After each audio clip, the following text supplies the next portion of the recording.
Next, we're going to turn it to Stephen Brede, who's here in person. He is a Petoskey-based writer and photographer who has paddled his canoe around 4.5 of the 5 Great Lakes. He paddled the south shore of Lake Superior this summer. He will talk about the Great Lakes from a recreational perspective. Hi. I'd long dreamed of one day embarking on a walkabout, and in 2009 I quit my day job and started spending the summer months paddling my canoe around the shorelines of the 5 Great Lakes.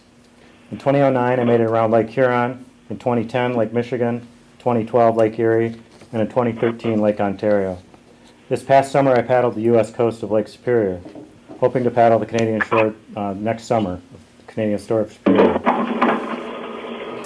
These voyages have infused me with a reverence for the lakes and a dismay at the way they have been and continue to be abused.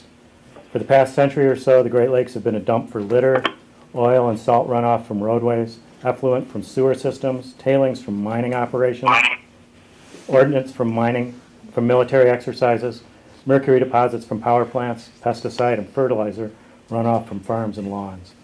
Nuclear industry is currently pushing a plan to bury a radioactive waste on the Lake Huron shore. I'm here today to add my voice to those concerned about the 61-year-old Enbridge energy pipeline that runs under the Straits of Mackinac.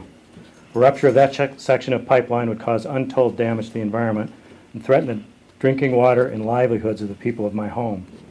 In the first decade of this century, Enbridge's network of pipelines leaked over 130,000 barrels of oil into the environment.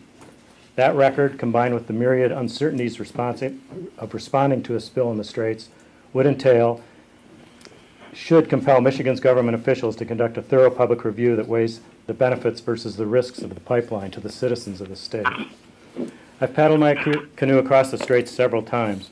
I'm 63 years old, only a couple of years older than Line 5. It could be argued that I too am too old to be crossing those turbulent waters in a small vessel. But if my canoe or I spring a leak, the consequences would be limited to a few tears shed. It wouldn't be an environmental and economic disaster. I think with that, why don't we wrap it up? As I've said, if you have questions, feel free to follow up with me.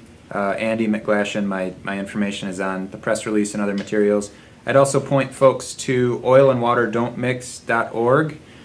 You can find a fact sheet there that has pretty much all the information, the background details on this issue, as well as some video resources and other good information there.